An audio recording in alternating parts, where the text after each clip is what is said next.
तो दोस्तों, कैसे हो आप सभी लोग। भाई, बिग बॉस एक यूनिवर्सल शो है जिसको देखना हर कोई पसंद करता है, क्योंकि उस शो से कई चीज़ें सीखने को मिलती हैं। डिफरेंट डिफरेंट पर्सनैलिटीज़ हमको जानने को मिलती हैं। आज का जो हमारा एपिसोड था, वीकेंड का वार, जैसे कि आप लोग जानते ही हो, 11वें हफ्ते में गेम पहुंच चुकी है बिग बॉस की। और इससे पहले मैंने कोई वीडियोस नहीं बनाई, बट मैं कई सालों से बिग बॉस को देखता हुआ आ रहा हूँ। तो आई थिंक कि मुझे अपने जो ओपिनियंस हैं वो भी आपके साथ शेयर करने चाहिए, क्योंकि बिग बॉस कहते हैं कि ये जो शो है वो रियलिटी का है, और जो रियलिटी लोगों के सामने रखता है वही इस शो को जीतता है। बट कई बार ऐसी चीज़ें पॉसिबल नहीं होती। वो क्यों? वो हम लोग देख नहीं पाते। चलो, आज की पे बात करते हैं थोड़ा सा, जो आज हुआ बिग बॉस के एपिसोड में। तो एपिसोड तो कल रात को ही आ गया था, बट हम लोग वीडियो बना रहे हैं नेक्स्ट डे। तो आज का जो मेनली एपिसोड था उसके अंदर सबसे पहले तो एक चीज़ हुई कि दिग्विजय का एलिमिनेशन क्यों हुआ। वीकेंड के बार पे आके सलमान खान ने मेन बात यही की। तो रीज़न ये था कि दिग्विजय के एलिमिनेशन के पीछे अ, हाथ था श्रुतिका का। लोगों का ये मानना है। क्यों श्रुतिका ने ऐसा किया? तो श्रुतिका ने एक बहुत ही ब्रीफ रीज़न दे दिया अपना, कि हमारी 2 दिन से काफ़ी झगड़ा हो रहा था। जो चीज़ एक्सपेक्ट नहीं की थी उसने दिग्विजय से, वही चीज़ दिग्विजय ने उसके साथ की। आप ना कमेंट करके बताओ कि आपको दिग्विजय रियल लगता था या नहीं लगता था, क्योंकि जिस तरह से वो बात कर रहा था भाई, इस शो में वो अपनी कॉन्टिन्यूटी दिखा रहा था, वो दिमाग से खेल रहा था गेम को, और जहाँ पे जो भी गलत लगता था वो उसे टोकता था। तो शुरू से लेके अभी तक इस घर के अंदर 2 ग्रुप्स बटे हुए हैं। पहला विवियन, अविनाश और ईशा। जो ग्रुप मुझे लगता है कि इतना लॉयल्टी वाला है ही नहीं, ठीक है ना। क्योंकि पीछे जो नॉमिनेशन टास्क हुआ जिसमें फोटोज लगा के पूल के अंदर फेंकने थे, उसके अंदर हमने देखा कि ईशा ने विवियन की जो फोटो थी वो अविनाश को पकड़ाई, जिसका बीच में बहाना दिया कि वो बग्गा जी की फोटो देख रही थी, जब वो लेट पहुंची, जब हाथ में उसने रखने में, और उसके बाद उसने अविनाश को इशारा भी किया। उसके ऊपर काफ़ी रील्स भी बनी है, आप लोग जाके चेकआउट कर सकते हो। तो वहाँ से ये साफ साफ क्लियर होता है कि जो ईशा है और अविनाश है उसने गेम प्ले किया। और उसके बाद दूसरी जो चीज़ थी कि बग्गा जी को एलिमिनेशन में लेके जाना और ईडन को एलिमिनेशन में लेके जाना। ईडन को जो अविनाश ने डाला उसके अंदर, भाई अविनाश को नहीं पता था, बट जो सारे घर वालों ने बोला, जा ईशा ने बोला, तो ईशा ने भी रजत को धोखा दिया एक तरीके से, ईडन का नाम लेके, क्योंकि वो ईडन को बचा रहा था, बट वो बग्गा जी को बचाना चाहती थी। वहाँ पे उन्होंने अपना गेम प्ले किया, बट वो एक बार विवियन को धोखा दे चुके हैं, जिसकी क्लैरिटी कन्फेशन रूम में बुला के और विवियन की वाइफ को बुला के बिग बॉस ने उनको दिलवा दी। और उसके बाद विवियन का गेम काफ़ी चेंज हुआ, जिसके बाद विवियन का एक नया रूप देखने को मिला, काफ़ी स्ट्रॉन्ग और काफ़ी अच्छा। उसके बाद हम लोग चलते हैं अपने जहाँ पे हम लोग बात कर रहे थे दूसरे ग्रुप की, जो कि है करण, शिल्पा जी, चुम, दिग्विजय और चाहत और श्रुतिका। ये ग्रुप एक देखने को मिल रहा था, बट इसमें जो 3 बंदे हैं, चुम, शिल्पा जी और करण, ये तीनों तो ऐसे लगता है कि एक दूसरे के लिए ज़्यादा लॉयल है। करण भाई गेम दिल से खेल रहा है या बहुत दिमाग लगा के खेल रहा है, पीछे पीछे बैठ के, जैसे हमारे बोलते हैं सुमड़ी में बैठ के खेलना। शिल्पा जी भी बहुत ज़्यादा अपने दिमाग से गेम खेलती है भाई। आज के जो अविनाश ने जो पकड़ा है आज शिल्पा जी को, कि दिग्विजय को निकालने का जो प्लान था वो शिल्पा जी का था उस टास्क में से, तो भाई वो नॉमिनेशन में से वो बिल्कुल सही था। शिल्पा ने जानबूझकर ईडन का नाम लिया ताकि उसको पता था कि जो टॉप 5 में कंटेंडर बिग बॉस बोल रहे हैं दिग्विजय टॉप 5 में आएगा, तो एक स्ट्रॉन्ग कंटेंडर को बाहर निकाल दो। और आज के जब सलमान खान ने दिग्विजय को बुलाया स्टेज पे, तब सबसे ज़्यादा खुश भी शिल्पा जी थी, और गिल्टी जो फील किया वो करण और चुम ने किया, शिल्पा ने बिल्कुल फील नहीं किया। उसके बाद आती है भाई हर एक कंटेंडर की बात। अगर हम लोग करें तो आज के टाइम पे जो गेम चल रहा है भाई, हर कोई धोखा दे रहा है, हर कोई स्ट्रॉन्ग बनने की कोशिश कर रहा है। आज के पूरे एपिसोड के अंदर जो श्रुतिका थी उसने एक सिंपैथी लेने की कोशिश की लोगों से कि वो बहुत बीमार है, वो घर को छोड़ के जाना चाहती है। अगर आप टाइम गॉड बनने के लिए गेम खेल सकते हो, उसके बाद आप जब सलमान खान आके आपसे बात करते हो तो एक दिन आप ऐसे निकल जाते हो भाई। ऐसे निकलना कोई वो आसान बात नहीं होती अगर आप इतने ही डिप्रेस्ड हो उस चीज़ से कि आपने वो धोखा दिया या वैसे किया। यही सेम बात रजत, विवियन और अविनाश ने किचन में जाके की। और दूसरा जो चीज़ थी आज के एपिसोड में मेन, तो आज वरुण धवन आए थे, है ना। तो वहाँ पे भी अगर आपने देखा हो तो शिल्पा ने जो स्टेटमेंट्स मारी, जो जो जवाब दिए, वो भी बड़े ऑब्वियसली क्लियर नहीं थे। तो एक साइड हो चुकी है अब मेरे हिसाब से। करणवीर, शिल्पा, इन दोनों का एक अलग से पैटर्न चल रहा है गेम का। और करणवीर जो कि कोशिश कर रहा था विवियन से बात करने की बार बार, और शिल्पा जो कि उसको अपना मान रही थी, वो अब टोटली अपने आप में ही अलग हो चुके हैं, और विवियन अपनी एक साइड ले चुका है प्रॉपरली। तो इससे एक चीज़ तो पता चल रही है कि स्ट्रॉन्ग कंटेंडर्स में विवियन बहुत अच्छे से प्ले कर रहा है, साथ में करणवीर भी अच्छा प्ले कर रहा है। अविनाश अपने आप में ही एक लेवल पे है भाई, वो बंदा गेम को एपिकली जज करता है, बट कई चीज़ें ना वो अनमेच्योर सी करता है। जैसे वो बात करता है कि बार बार घोड़े पे जाके मैं करण के साथ बैठता हूँ, तो वो जज तो कर लेता है बातों को, बट वो जो एक बात करता रहता है कि वो मेरे को बात नहीं करनी चाहिए थी करण से, हर बात मैंने निकलवा ली। भाई करण बहुत टेक्निक से गेम खेलता है, करण को कम समझने की गलती अविनाश को नहीं करनी चाहिए। Isha one of the most favourite players of mind. So Isha का क्या है, वो सेम एक पेज पे चलती आ रही है, बहुत अच्छे लेवल पे है। एक लव साइड भी दिखा सकते हैं वो लोग, अविनाश और ईशा, अगर है असल में। वैसे तो एक्सेप्ट वो कर ही चुके हैं, वो बार बार डिनाई करने का वो थोड़ा सा ना ऑकवर्ड फील होता है जो डिनाई करते रहते हैं बार बार।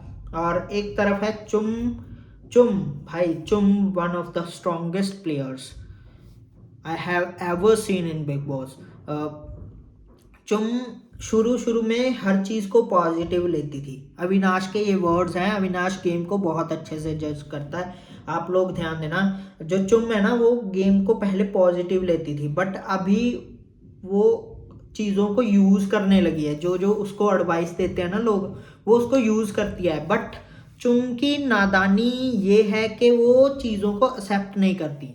अब जैसे पहले श्रुतिका ने उसको धोखा दिया, तुम खुद लगा के चलो भाई, श्रुतिका ने भी बहुत अच्छा गेम प्ले किया। श्रुतिका को हम लोग सोचते हैं कि वो कंफ्यूज है, बट वो कंफ्यूज नहीं है भाई। उसने जो 10वें हफ्ते में आके 11वें हफ्ते में आके अपना लेवल ऑफ प्लेग्राउंड का, लेवल ऑफ बिग बॉस का दिखाना था ना कि वो एक अच्छी कंटेस्टेंट है, वो यहाँ तक पहुँची है, तो वो उसने दिखा दिया। उसने एक सबसे पावरफुल प्लेयर को आउट कर दिया, जिससे पता था कि वो नहीं आगे बढ़ पाएगी, टॉप 5 में वो नहीं आ पाएगी, कहीं ना कहीं वो एक अड़चन बनेगा। तो मेरे हिसाब से और मेरी कैलकुलेशन के हिसाब से जो आज तक मैंने हर एक बिग बॉस को देख के लगाई है, तो टॉप 5 प्लेयर्स ज़्यादातर मेरे मैच ही होते हैं। और इस बार भी मैं टॉप 5 प्लेयर्स मैनिफेस्ट करता हूँ कि कौन कौन हो सकते हैं। पहला जो कि सबसे अच्छा प्लेयर, जो कि सबसे अच्छा प्ले कर रहा है, वो है विवियन। सेकंड रजत। भाई ये दोनों कंटेंडर्स बहुत अच्छे से गेम को समझते भी हैं, प्ले भी करते हैं। रजत जो हरियाणा का लड़का है भाई, वो अपने आप में ऐसा लगता है कि बॉडी बिल्डर है या ज़्यादा स्ट्रांग है तो वो तबाही मचा के ही आगे बढ़ेगा। भाई वो तबाही मचा के नहीं, वो दिमाग से भी बहुत अच्छा खेलता है। समीकरण बना के गेम खेलना कोई वो बात नहीं है। जब दो ग्रुप्स डिवाइडेड हैं घर के अंदर, एक करण का ग्रुप, एक विवियन का ग्रुप, तो वो दोनों अपने आप में ही एक एक साइड लेके चल रहे हैं, तो रजत जाएगा कहाँ भाई। तो रजत ने क्या किया, रजत ने उन चारों लड़कियों के साथ वो किया, ठीक है, जो डी गर्ल्स शायद ये नाम रखा था, और उन चारों के साथ मिलके वो गेम खेल रहा है। और हमने एक चीज़ में उसकी बड़ी लॉयल्टी देखी है कि रजत अगर सारा के साथ है तो वो सारा के साथ वेरी ऑनेस्ट है, बहुत अच्छे से है। और उसके बाद अगर उसने ईशा को भी बहन बोला है तो वो वेरी प्लेफुल गेम खेल रहा है ईशा के साथ भी। बट ईशा की जो प्रायोरिटीज़ हैं वो अलग अलग हैं। अगर हम लोग बात करें दोस्ती की, तो दोस्ती में मुझे ना कई बार ये कंफ्यूज ग्रुप लगता है। विवियन, ईशा और जो अविनाश का ग्रुप है, ये काफ़ी कंफ्यूज लगता है, क्योंकि ये लोग बोलते रहते हैं कि विवियन बोलता है कि मेरी प्रायोरिटीज़ तुम लोग हो, ठीक है, और ईशा बोलती है मेरी प्रायोरिटी अलग है, अविनाश बोलता है मेरी प्रायोरिटीज़ अलग है। तो भाई अगर तुम एक ग्रुप में खेल रहे हो, अगर तुम ऐसे स्ट्रॉन्ग बनना चाहते हो, आगे बढ़ना चाहते हो, तो भाई ऐसी सिचुएशन बनाना ना बनाना वो भी तुम्हारे हाथ में ही होगा ना। कि आगे भी अब हमने कई ग्रुप्स देखे हैं, शायद सिद्धार्थ शुक्ला वाला सीज़न जिन्होंने देखा होगा, उसमें भी 3 लोग ही थे। और उसके बाद जो बिग बॉस OTT आया था, जिसमें एल्विश यादव, मनीषा रानी और अभिषेक मल्हान थे, वो ग्रुप भाई one of the strongest group थे। बट वहाँ पे दिमाग का गेम नहीं हो रहा था। इस वाले बिग बॉस के अंदर बहुत ज़्यादा मज़ा आ रहा है, क्योंकि अगर किसी ने ध्यान से देखा हो ना, हर एक प्लेयर है जो वो दिमाग से खेल रहा है भाई। दिग्विजय इस चीज़ में काफ़ी पीछे रह गया। दिग्विजय को गेम ही नहीं समझ में आया, उसको लगा कि यहाँ पे रियलिटी काम करेगी। भाई बिग बॉस के अंदर रियलिटी तो चाहिए, बट साथ साथ में अपने दिमाग का यूज़ करके लोगों को साथ लेके और वोटिंग के थ्रू भी आपको आगे बढ़ना पड़ता है, साथ में अपनी पर्सनैलिटी भी शो करनी पड़ती है। ये चीज़ बहुत ज़रूरी है, क्योंकि अगर आप एक बार निकल गए, ज़रूरी नहीं अविनाश की तरह आप लोग वापस आ जाओगे, ऐसा बार बार नहीं होगा। और सबसे ज़्यादा शॉकिंग तो ये चीज़ थी कि आज जो शिल्पा ने हंसी दिखाई जब वो स्टेज पे आया दिग्विजय, तो मैं काफ़ी ये सोच रहा था कि यार ऐसा कैसे हो सकता है, जो कि इतनी अच्छी बनती है अपने आप में ही, वो ही गेम खेल के अपने ही ग्रुप के एक स्ट्रॉन्गेस्ट प्लेयर को बाहर निकाल ले। देखो 11वें हफ्ते में गेम पहुंच चुका है। आगे के आगे जो प्लेयर्स हैं वो अपनी अपनी स्ट्रॉन्ग साइड अब दिखाना शुरू करेंगे। कौन किसको धोखा देगा कुछ नहीं पता। कशिश ने रजत को धोखा दिया, बाद में सॉरी सॉरी बोल के। भाई रजत नॉर्मल बंदा है, वो इतना दिमाग रिश्तों में नहीं चलाता, और उसके बाद सॉरी सॉरी मांग के ख़त्म कर दिया। अभी रजत का एक चीज़ और देखना कि वो कैसे गेम प्ले करेगा। ऐसा नहीं है कि वो कशिश को ऐसे ही छोड़ देगा, शायद वो भी कुछ ना कुछ करके कशिश को वो करे। बट अगर 11वें हफ्ते में गेम पहुंच चुकी है तो हर कोई अब धोखा देना स्टार्ट करेगा, और धोखा देने के बाद अपने अपने ग्रुप्स के प्लेयर को ही निकालने भी शुरू कर देगा, जैसे कि आज शिल्पा और श्रुतिका ने किया। बट यार मेरे को श्रुतिका का सिंपल रीज़न बहुत समझ में आया, जो कि हम लोग बोल रहे थे कि वो कंफ्यूज्ड है। भाई मुझे वो कंफ्यूज नहीं लगी, क्योंकि अगर आप लोग देखोगे कि पहली चीज़ उसने बोली, भाई लोग काफ़ी ज़्यादा बोलने लग जाते हैं तो वो रीज़न सुनाई नहीं देते।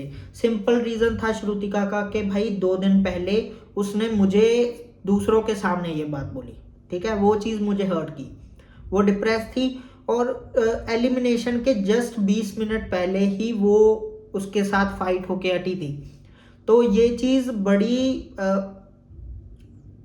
क्लियर थी कि श्रुतिका को वो पसंद नहीं है, तो वो उसे निकालेगी ही। और दूसरी चीज़ ये कि चुम अगर श्रुतिका को अपना वो मान रही है, तो भाई चुम को ये भी मानना चाहिए कि श्रुतिका चुम को तो सेव रखना चाहती है ना।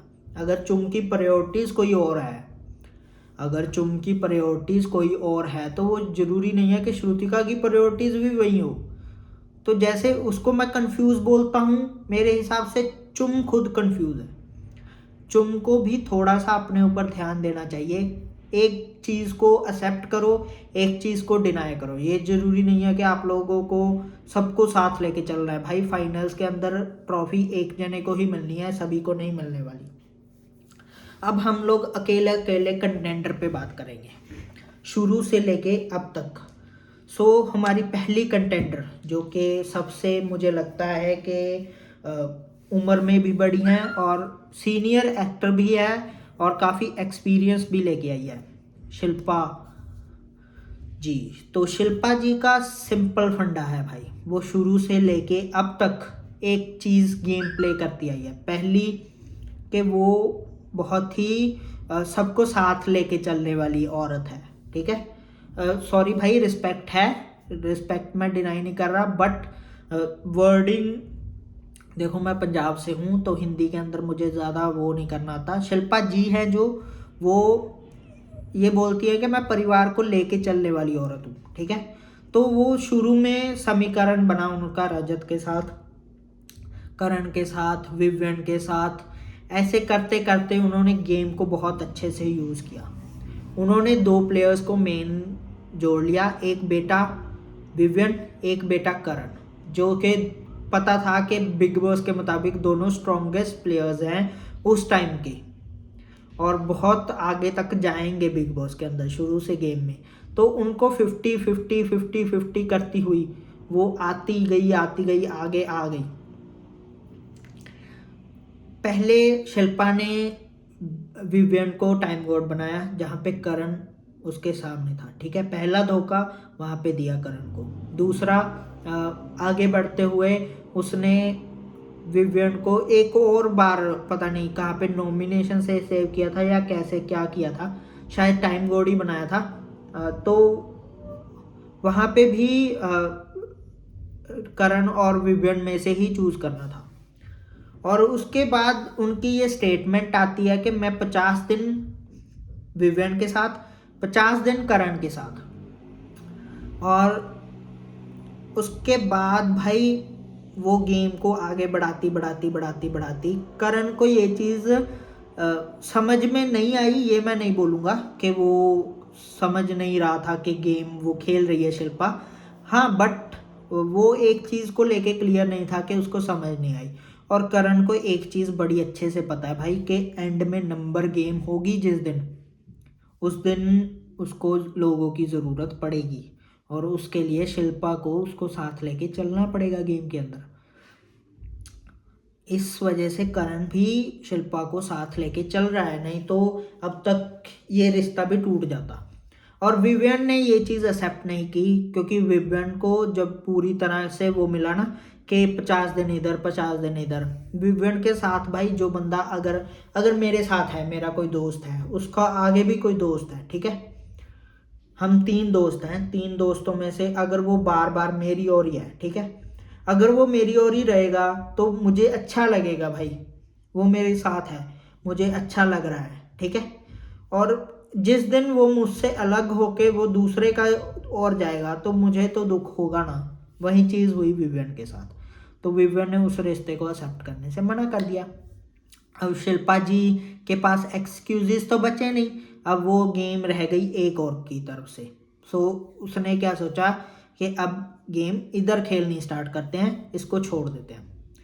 वहाँ से गेम स्टार्ट हुई। शिल्पा जी ने धीरे धीरे करते एक स्ट्रॉन्ग बॉन्ड बनाया दिग्विजय, चाहत, श्रुतिका, चुम और करण के साथ, जिसमें करण को वो दिखाती है कि मैं बहुत कंफ्यूज्ड हूँ, मुझे गेम समझ में नहीं आता, मुझे बाद में समझ में आता है। चुम जो कि बहुत अच्छे से गेम को क्लियरली जज करती है, बट वो अपने रिश्तों को लेकर लॉयल भी है। उसको भी शायद ये चीज़ समझ में आ रही है या नहीं आ रही वो हम लोग नहीं बता सकते, बट एज अ व्यूअर मुझे बहुत अच्छे से समझ आ रही है शिल्पा की गेम। तीसरा जो दिग्विजय के साथ किया भाई, चाहत और श्रुतिका, इनके साथ उसका कोई इतना स्ट्रांग बॉन्ड नहीं था, बट शिल्पा ने देखा कि लास्ट हफ्ते जो बचे हैं, अब इनमें सबसे स्ट्रॉन्गेस्ट प्लेयर बचे हैं ग्रुप के अंदर, करण, चुम और दिग्विजय।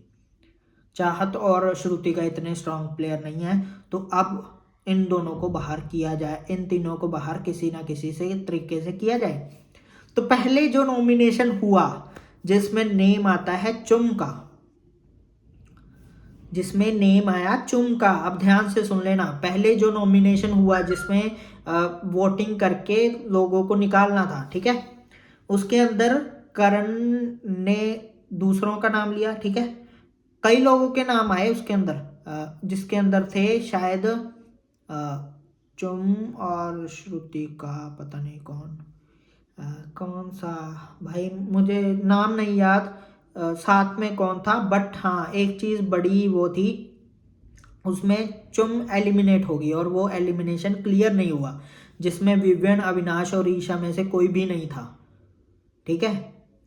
उसमें चुम का नाम आया जो कि बेघर हो गई थी चुम, बट वहाँ पे एलिमिनेशन को खारिज कर दिया गया बिग बॉस की ओर से।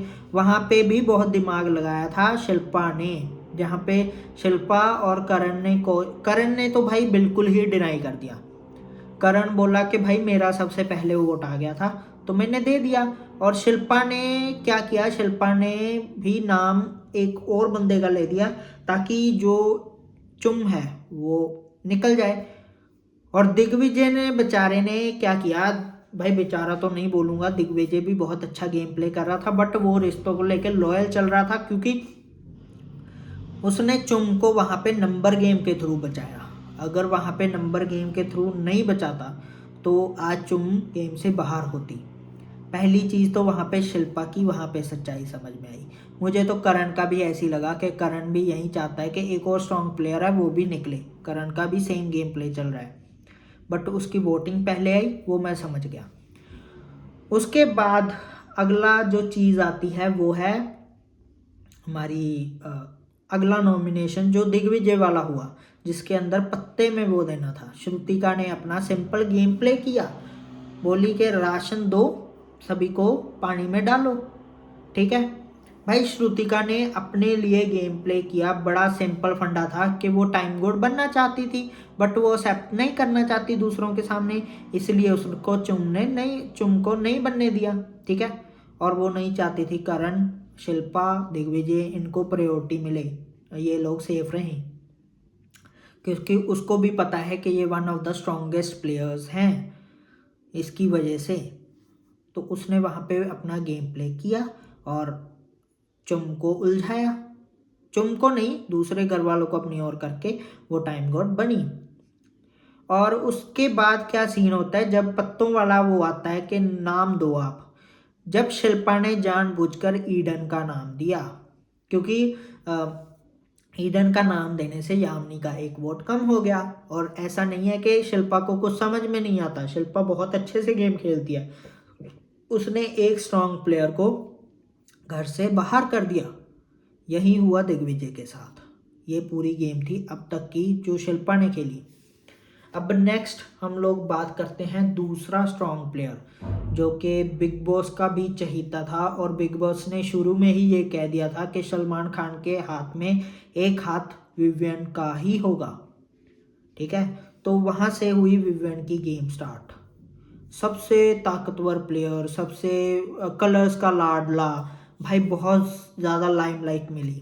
विवियन ने बहुत अच्छा गेम प्ले भी किया, हर एक को समझाना, हर एक की गेम को जज करना और अपना बिहेवियर दिखाना। विवियन ने शुरू में आके अपना एटीट्यूड दिखाया, बाद में उसका एटीट्यूड वैसा नहीं रहा। भाई हर एक की रियलिटी धीरे धीरे सामने आती है, हर एक चेहरा लेके आता है अपना। विवियन का वो चेहरा हट गया, आगे के आगे धीरे धीरे करते करते उसने बहुत अच्छी गेम खेली। फिर उसकी जो गेमिंग थी वो 2-3 हफ्ते के लिए गायब हो गई, जिसके बारे में उसने अविनाश से बात भी की। और अविनाश से बात करते हुए अविनाश और ईशा के दिमाग में आया, तो अगर ये स्ट्रॉन्गेस्ट प्लेयर है तो उनका एक फ़ायदा उठाया जाए। ठीक है, अब अविनाश और ईशा की गेम सुनना। जब वो फोटोज़ वाला टास्क चल रहा था, ईशा ने जानबूझ के विवियन का नाम दिया लास्ट में, क्योंकि उसको पता था अगर एक स्ट्रॉन्गेस्ट वोटिंग प्लेयर, वैसे तो वो निकलने वाला नहीं है घर से, क्योंकि और भी प्लेयर्स हैं जो कि नॉमिनेट हो जाएंगे, तो अब विवियन का नाम दे दो ताकि उनमें से इजीली बाहर हो जाए। ठीक है, कोई भी जो नीचे वाला हो, और ये चीज़ वेरी क्लियर होगी कि ईडन का नाम वहाँ पे आ गया, बट लास्ट में बग्गा जी का नाम भी उनको देना पड़ा। यही चीज़ हुई। उनको ऐसे था कि बग्गा जी को हम लोग बचा लेते हैं और विवियन का नाम दे देते हैं। विवियन को तो बाहर से लोग बचा ही लेंगे वोटिंग की वजह से, क्योंकि उस हफ्ते के हफ्ते इनको एक वो मिलता है सरप्राइज। आप लोग देखा होगा, कोई ना कोई एडवर्टाइजमेंट मिलती है, उसके थ्रू इनको पता चल जाता है कि वोटिंग में कौन सबसे आगे चल रहा है। ये बहुत अच्छा हिंट है अपने बारे में जानने का कि बाहर क्या चल रहा है। ठीक है, बाहर के वोटिंग एरा में क्या चल रहा है। पहले वो शुरू में 3-4 हफ्ते जो विवियन को ही मिला था, उसके बाद भी विवियन को ही मिलता आया था, कभी एक बार 2-3 बार रजत को मिला। तो बाहर वोटिंग में वेरी क्लियर हो जाता है भाई। मेरे दिमाग में भी अगर मैं घर के अंदर होता तो बहुत क्लियर हो जाता है कि विवियन और Rajat one of the strongest players चल रहे हैं अभी वोटिंग के मामले में। ठीक है ना, जो वोटिंग उसमें चल रही है वही वोटिंग इसमें भी चलेगी, क्योंकि फैंस ज़्यादा किसके देख रहे हैं यही मैटर करता है बिग बॉस को। अब जो वहाँ से गेम जो डाउन होना शुरू हुआ विवियन का, तो बिग बॉस ने सोचा कि यार ऐसे तो गेम में मज़ा नहीं आ रहा, तो अब क्या किया जाए। तो उन्होंने कन्फेशन रूम के अंदर बुलाते हैं वो विवियन जी की वाइफ को, क्या आप आओ, विवियन को समझाओ और वो अपना गेम स्टार्ट करे। ठीक है, और ईशा और अविनाश की इस चीज़ के बारे में विवियन को नहीं पता था, तो उसके जो वाइफ आई उन्होंने आके समझाया कि भाई ऐसा करके ईशा को अपना मत समझो, अविनाश को अपना मत समझो, शिल्पा को भी अपना मत समझो, तुम जैसे हो वैसे बन के रहो। फिर एक उभरता हुआ चेहरा दिखाई देता है विवियन का, जहाँ पे विवियन ने अविनाश और ईशा से भी क्वेश्चनिंग की उसके बारे में, बट उसने उस चीज़ को टाल दिया, क्योंकि वो जानता है कि वो अगर धोखा भी देंगे बट इतना वो नहीं करेंगे कि वो उसको घर से ही निकाल दें। और अविनाश बहुत अच्छी गेम खेलता है कि वो बता के नॉमिनेट करता है, ठीक है, दूसरों को। बट ईशा ने जो किया वो अच्छा नहीं लगा मेरे को भी, बट अगर हम लोग स्ट्रैटेजी समझे तो ईशा ने बहुत अच्छे से गेम खेला, ताकि ईडन या बग्गा में से कोई भी घर से चला जाए। जहाँ एक और शिल्पा जी ऐसे गेम खेल रही है कि स्ट्रॉन्ग प्लेयर्स को निकालो, वहाँ पे ईशा ने सोचा कि एक ग्रुप के प्लेयर्स को निकालते हैं ईडन को, तभी वो बग्गा जी को बार बार बचाने की कोशिश कर रही थी, बट एंड में आके बग्गा जी को डालना ही पड़ा, जहाँ से वेरी क्लियर हो गया अविनाश को भी और रजत को भी कि बग्गा जी ही जाएंगे, ईडन सेव हो जाएगी। उसके बाद आता है मैटर हमारा विवियन का गेम स्टार्ट हुआ। विवियन ने करण को सिंपली बोल दिया भाई, सीधा सीधा dialogue, you don't matter to me. यहाँ से बड़ा क्लियर हो गया कि विवियन अपने रिश्तों को लेके क्लियर है। दूसरी चीज़, उसने शिल्पा जी को भी बोला कि अगर आपने चुनना है तो एक को चुन लो, मुझे ऐसे रिश्ते में नहीं रहना। बहुत अच्छा, इससे उसकी पर्सनैलिटी समझ में आ गई कि विवियन अब बड़ा क्लियर होके चलने वाला है आगे गेम में, ईशा और अविनाश के साथ। और रजत के साथ भी भाई अच्छी स्ट्रेटजीज बना के चलता है विवियन, ये चीज़ ध्यान रखना, विवियन में दिमाग बहुत है, बट विवियन अपनी हर एक बात अविनाश के साथ शेयर कर देता है, ये चीज़ बड़ी मायने रखती है। वहाँ से प्रॉब्लम शुरू करता है अविनाश। अब तीसरा जो कंटेंडर है, जो कि शुरू से लगता था कि वो एक पहलवान है भाई, पहलवान हरियाणा का छोरा रजत, 80 मेडल, 80 से ऊपर मेडल्स जो हमारे देश के लिए ला चुका है, वहाँ से गेम स्टार्ट हुई जब शुरू में, तो भाई हमेशा की तरह एक लाइमलाइट जो लोगों के दिमाग में चलती है कि एक यूट्यूबर, एक इन्फ्लुएंसर बड़ा अच्छे से गेम को लेके चलेगा, ठीक है, वो चीज़ थी। और भाई जिन जिन बंदों का पीछे से सपोर्ट है, जैसे कि एल्विश भाई, कटारिया भाई, कई लोग जो बिग बॉस में आ चुके हैं, उनके पूरे ग्रुप का, और भाई मैं भी सपोर्ट कर रहा हूँ, जैसे आप लोग जानते ही हैं रजत को ओपनली। भाई मेरा ऐसे नहीं है कि मैं रजत भाई को पहले से जानता था या वैसे था, पहले मैंने भी रजत भाई के एक इमेज बना ली थी अपने दिमाग में कि वो बाहर लड़ता है, ऐसा है वैसा है, बट हर एक की पर्सनैलिटी आपको देखने से ही पता चलती है। तो जब हमने गेम के अंदर देखा कि भाई उसकी एक पूकी साइड भी है, आपने रील्स देखी होंगी, और वो बंदा भाई लॉयल है अपने रिश्तों को लेके। आपने कई बार ये बात सुनी होगी कि मेरी बाहर एक है, ये चीज़ कहना बहुत आसान नहीं होता किसी के लिए भी, ठीक है ना। और ये चीज़ ये शो करती है कि वो अपने रिश्तों को लेके बड़ा लॉयल है।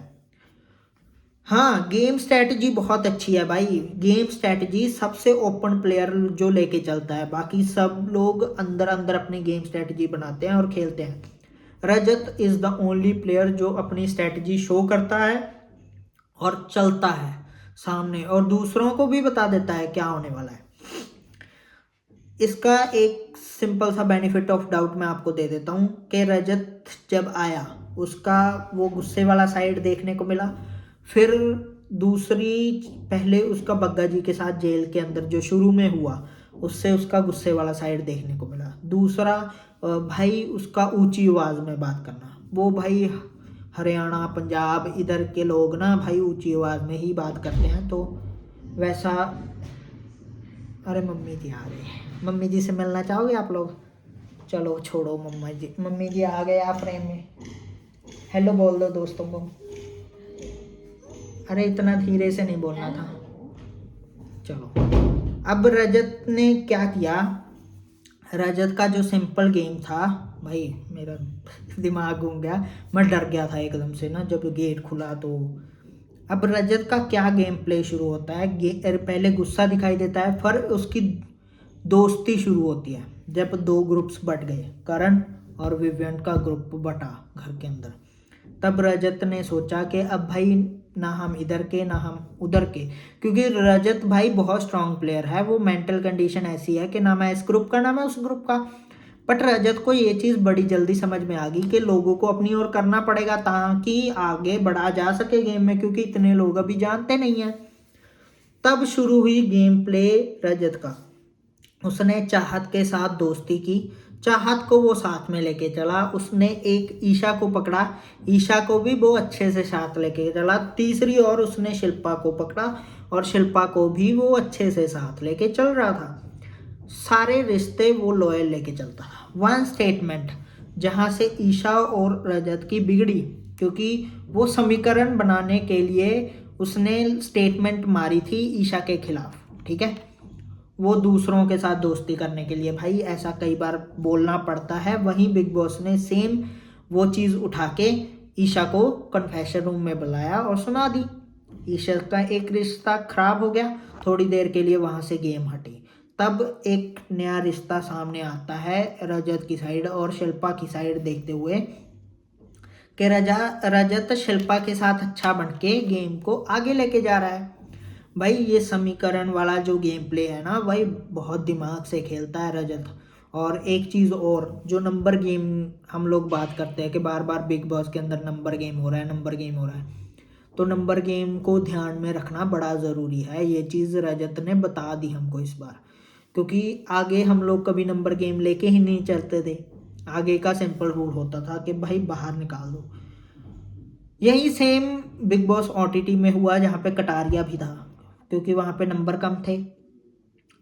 कटारिया जी एंड में टॉप 5 में आते हैं और बाहर हो जाते हैं, यही वजह थी उनके बाहर होने की। अगर नंबर वहाँ पे होते तो आज कटारिया विनर होता, मैं ये चीज़ पहले बोल देता हूँ बिग बॉस का। और रजत ने सेम किया, समीकरण बनाने शुरू किए। फिर आया, एंटर हुआ दिग्विजय। भाई एक कम्युनिटी के लोग होते हैं ना, जब वो अपने आप को दोस्त मानता है। और रजत की एक चीज़ अगर आपने नोटिस की हो, भाई वो बंदा बहुत लॉयल है अपने रिश्तों को लेके। अगर उसने ईशा को बहन बोला, कहीं पे उसके खिलाफ स्टेटमेंट मारी, तो भाई वो स्टेटमेंट उसके खिलाफ नहीं मारी थी। वो नया समीकरण बनाने के लिए कभी कभी ऐसी स्टेटमेंट्स मारनी पड़ती हैं, दूसरे के दिमाग में चीज़ें डालनी पड़ती हैं, फिर जाके नए रिश्ते भी बनते हैं और एक चीज़ स्ट्रांग भी हो जाती है। और वहाँ से वो दोस्ती खराब हुई, बट ईशा के साथ फिर से कनेक्शन बना लिया। और दिग्विजय के साथ एक कनेक्शन वो ऐसे लेके चल रहा था कि बाहर हम लोग सेम है तो अंदर भी भाईचारा ऑन टॉप ही होगा। बट दिग्विजय ने उसको धोखा दिया, रजत को। एक चीज बड़ी क्लियर है कि इस चीज के अंदर ऐसा लगता है कि रजत समीकरण बनाता है, रजत समीकरण को तोड़ता है, रजत समीकरण फिर से बनाता है, रजत समीकरण को तोड़ता है, रजत के खिलाफ लोग होते हैं, रजत फिर से दोस्त बना लेता है, रजत इधर होता है, रजत उधर होता है, बट रजत अपनी गेम बहुत अच्छे से खेल रहा है। ये चीज़ बड़ी क्लियर है, समझ गए ना। रजत को पता है कि भाई इन चारों को लेके चलूंगा तो ऐसा होगा, इन चारों को पकड़ूंगा तो ऐसा होगा, कौन किसको वोट करने वाला है, कौन कैसे। 2 नॉमिनेशन हुए रजत के टाइम गोड के नाम, 2 बार रजत टाइम गोड बना, 2 बार नॉमिनेशन हुए। दोनों नॉमिनेशंस के अंदर बिग बॉस ने ये बोला कि he is the best time God that I have, जिसके अंदर नॉमिनेशन के अंदर ज़्यादा से ज़्यादा लोग आते हैं। और उसने कल भी एक बहुत अच्छा स्टेटमेंट मार दिया था जब शिल्पा ने ईडन का नाम लिया कि गलती कर दी, क्योंकि रजत को हर किसी की गेम समझ में आती है और वो हर एक की गेम को दूसरों के साथ शेयर करता है, तो दूसरे लोग उसको यूज़ करते हैं। बट रजत भी कम नहीं है भाई, रजत दूसरों को उसकी गेम यूज़ करने देता है। उसको पता है कि आगे चल के मैं भी इनका यूज़ करूँगा। कल कशिश ने रजत को नॉमिनेट किया, उसके बाद उसकी सॉरी सुन ली रजत ने, बट उसने बोला कि मैं सॉरी नहीं सुनना चाहता, क्योंकि उसको पता है कि अगर मैंने यहाँ पे रिश्ता खराब किया तो आगे जाके ये फिर से मेरे ही खिलाफ हो जाएगा, क्योंकि रजत अभी तो बाहर नहीं जाने वाला, क्योंकि अभी वन ऑफ द और भी सारे कल के जो नॉमिनेशंस हुए खाने की वजह से, उसमें आया करण, अविनाश, विवियन और रजत और 2 जने और थे। तो वेरी वेरी क्लियर था कि उन जो 2 लड़कियां थी उन दोनों में से ही एक घर जाएगा। ये चारों बंदे तो सेव ही रहने वाले हैं घर के। वोटिंग से ये चीज़ वेरी क्लियर हो जाती है, इतना दिमाग के अंदर इमेज लोगों के बन जाती है कि ये सेव रहने वाले हैं, ये बाहर निकलने वाले हैं, ये ख़त्म हो जाते हैं। ठीक है, क्योंकि इतने हफ्तों से हम लोग भी गेम को देखते आ रहे हैं। जब श्रुतिका ने सबको डाला उसके अंदर नॉमिनेशन के अंदर, तब भी उसको पता था कि वहीं 2 जने बाहर जाएंगे जो पहले नॉमिनेशन में थे, बट नॉमिनेशन घूम गए अगले दिन, जो कि बिग बॉस ने अपना गेम खेला। वहाँ पे भी रजत वेरी क्लियर था कि मेरे को दिग्विजय का ही नेम लेना है और बाकियों से भी दिग्विजय का नेम दिलवाना है ताकि वो बाहर जाए, क्योंकि अब हमारे हाथ में है किसको निकालना है। और ईशा, विवियन और अविनाश, ये तीनों भी किसका नेम लेने वाले हैं, दिग्विजय का। तो सिंपल है कि वोटिंग निकल गई। और यामिनी को बचाना भी रजत की ज़रूरी था, क्योंकि उसके साथ अभी समीकरण बना हुआ है। ठीक है ना। एक चीज़ और भी देखी हमने, विवियन और यामिनी का रिश्ता बनता हुआ नया नया, जो कि सब्जी वाले टास्क में हुआ। उसने यामिनी को बचाया और किसी को डाला था उसके अंदर नॉमिनेशन के अंदर विवियन ने। ये चीज़ एक नया रिश्ता बनता हुआ दिखा। आगे भी बिग बॉस के अंदर रजत की समीकरण वाली गेम चलती रहने वाली है, तो उसको देख के हमको मज़ा आने ही वाला है। और मैं चाहूँगा कि रजत ही आने वाले 2-3 हफ्ते हैं जो रजत ईशा यही टाइम गॉड बने। ठीक है ना, और विवियन भी टाइम गॉड बने। बाकी ये चुम हो गई, करण हो गया, शिल्पा जी हो गई, ये ना टाइम गोड बने, ये नहीं चाहता मैं कि ये बने। अब आते हैं प्लेयर नंबर 4, जो कि मुझे लगता है कि ऑल्सो सुमड़ी में रह के गेम प्ले करता है, but he is a very very clever player, जो कि है करणवीर। करणवीर मेहरा, शुरू से ही अंदर अंदर दुबक के रहने वाला। भाई पहले ना मुझे ऐसे लगता था कि करणवीर कर क्या रहा है, क्या हो रहा है, क्यों ये ऐसे बन के रहता है, कभी कभी गुस्सा लेता है लाइमलाइट लेने के लिए, ये ऐसा वैसा करता है। करण ने बहुत अच्छा गेम प्ले किया है शुरू से लेके अब तक, वो अंदर ही रह के गेम प्ले करता है, उसका वो प्लेइंग स्टाइल है, ठीक है। उसका ऐसे नहीं है कि मैं इधर रिश्ते बना लूँ उधर रिश्ते बना लूँ, वो एक साइड पे होके अपना एक ग्रुप लेके वो उनके साथ ही चल रहा है शुरू से, और उसको बहुत क्लियर है कि मुझे इनको लेके ही आगे बढ़ना है और एंड तक मैं जाऊंगा और फाइनल्स में पहुंच के टॉप 5 में मैं पहुंच जाऊंगा, उसके बाद अपना गेम प्ले स्टार्ट करेंगे, वो ऐसा सोचता है। बीच बीच में उसका गेम प्ले हमको देखने को मिला व्हेन चुम इज गोइंग आउट, वो मैं मान सकता हूँ, बट कल वाला जो टास्क था कहीं ना कहीं वो अपने रिश्तों को लेके बहुत लॉयल है। करणवीर के बारे में मैं ज़्यादा कुछ नहीं बोलूँगा, but he is a very clever player, और वो बहुत अच्छा गेम खेल रहा है अपनी जगह पे रह के, बट लोगों को वो पसंद कैसे आ रहा है वो मुझे समझ में नहीं आया भाई, क्योंकि मेरे को अंदर रह के खेलने वाले लोग बिल्कुल पसंद नहीं है। अगर खेलना है तो सामने आके खेलो, क्योंकि जहाँ पे भी लड़ाई होती है वो वहाँ पे दिखाई नहीं देता। बाद में जाके वो लोगों से बात करता है, उंगली वो लगाता है, चाहत को उसने 5-6 बार उंगली लगाई, रजत के खिलाफ कई लोगों को भड़काने का काम वो करता है, विवियन के खिलाफ चाहत को भड़काने का काम वो करता है, अविनाश के खिलाफ लोगों को भड़काने का काम वो करता है, बट ऑब्जर्व वो हर एक को बहुत अच्छे से करता है, और क्वेश्चनिंग उसकी ऑन पॉइंट होती है, जिसका जवाब कई बार विवियन और अविनाश भी नहीं दे पाते। ये चीज़ हमने पिछले 2 हफ्तों में देखी। उसने ये बिल्कुल सही बोला कि मैं बहुत लाइमलाइटली ले रहा था बिग बॉस को, बट अब गेम बहुत ज़्यादा हार्ड होने वाली है। अब हम लोग बढ़ते हैं अपने जो प्लेयर है, जो कि बहुत स्ट्रॉन्ग प्लेयर है, मुझे जो लगता है कि सारे प्लेयर्स के बाद ये प्लेयर आती है चुम, ठीक है। भाई जिन पांचों की मैंने बात की, मुझे यही लगते हैं कि ये टॉप 5 होंगे, और बाकी ईशा और अविनाश ये दोनों भी टॉप 5 में आ सकते हैं। बाकियों का मैं कुछ नहीं बोलूँगा क्योंकि बाकी मुझे इतने स्ट्रॉन्ग नहीं लगते।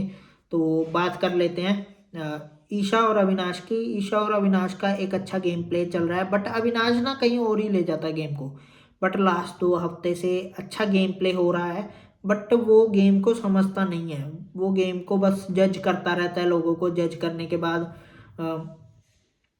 उसको लगता है कि मैं ऐसे प्ले कर लूँगा वैसे प्ले कर लूँगा, बट वो अपने हिसाब से कुछ भी नहीं कर पाता क्योंकि वो समझा ही नहीं पाता लोगों को। इससे अच्छा रजत सेम है, रजत भी हर एक को समझता है, बट वो समीकरण बना के ना लोगों को यूज़ कर लेता है। अविनाश को लोगों को यूज़ ही नहीं करना आता, अविनाश अपने लोगों को ही नहीं यूज़ कर पा रहा, विवियन हो गया या ईशा हो गई, इनको ही नहीं यूज़ कर पा रहा, यहाँ पे प्रॉब्लम है। तो ये चीज़ में अविनाश थोड़ा सा मार खाता है, और जो वो अपने एक करैक्टर में रहता है ना कि मैं ऐसा ही हूँ, मैं ऐसे ही खेलने वाला हूँ, मैं अपनी साइड, तो वो वर्डिंग्स बड़ी हार्श होती हैं, और ऐसी वर्डिंग्स का यूज़ करके बंदा अपने आप को ही डबल मीनिंग साबित कर देता है, ऐसे लगा लो कि डबल मीनिंग बन जाता है लोगों के मन में। तभी तो ईशा की प्रायोरिटीज़ चेंज होती हैं टाइम के साथ। अगर आपने देखा हो ईशा की भी प्रायोरिटीज़ ऐसा नहीं है कि अविनाश ही है, ऐसा नहीं है, बट ईशा की प्रायोरिटीज़ भी चेंज होती रहती हैं। ध्यान से देखना, आप लोग अच्छे से एपिसोड को देखोगे ना, ओनली 1 घंटे का एपिसोड देख लो, आपको सबकी पर्सनैलिटी के बारे में पता चल जाएगा। और जो टॉप 5 में हमारी 5th प्लेयर है वो है चुम। चुम one of the best players I have ever seen in big boss. चुम बहुत पॉजिटिव प्लेयर है, बहुत अच्छे से गेम को खेल रही है। शुरू में नॉर्मल, अब धीरे धीरे आके स्ट्रॉन्ग और स्ट्रॉन्ग, बट उसको भी पता है कि रजत के साथ अगर मैं मिल जाती शुरू से ही तो अभी तक मैं सेफ रहती, और आगे जाके भी मैं सेफ रहने वाली हूँ। और मुझे जो चीज़ लग रही है कि चुम अपने रिश्तों को लेके बहुत लॉयल है, वो लोगों को साथ लेके चलने वाली है, जो कि शिल्पा बोलती है, बट शिल्पा वो चीज़ करती नहीं है। तो मुझे ऐसा लगता है कि चुम अगर निकलेगी तो शिल्पा की वजह से बाहर निकलेगी, या करण की वजह से, बट वो पीछे नहीं हटेगी, वो अपना बेस्ट ही देगी हर एक टास्क के अंदर। बाकी चुम का बोला जाए तो चुम ने दूसरों को इतना अच्छे से जज नहीं करना आता, बट हाँ वो समझ के अपना गेम प्ले अच्छे से करती है। और रजत ने कई बार चुम को भी वो किया है, और रजत की हमेशा वो चीज़ सही रही है, जज किया है और नोटिस भी किया है, और उसकी वो चीज़ सही रहती है, और उसको पता है कि वो करण और शिल्पा का यूज़ कर रही है। बट यूज़ करते करते एंड में आके मुझे ऐसा लगता है कि वो बहुत हर्ट होगी जब अगर करण या शिल्पा ने उसको बाहर निकाल दिया तो, क्योंकि वो कोशिश एक बार कर चुके हैं और उन्होंने एक को निकाल भी दिया है, दोनों ने। तो ऐसा कुछ अभी मेरा माइंडसेट है। आपका ओपिनियन क्या है वो कमेंट करके बता देना, ठीक है। Thanks for watching. सत श्री अकाल, आदाब, केमुमाचू, भाई भाई दोस्तों, अपने घर का सबका ख्याल रखना। भाई मैं सलमान खान तो नहीं बन सकता, बट मैं अपने स्टाइल में तो बोल ही सकता हूँ।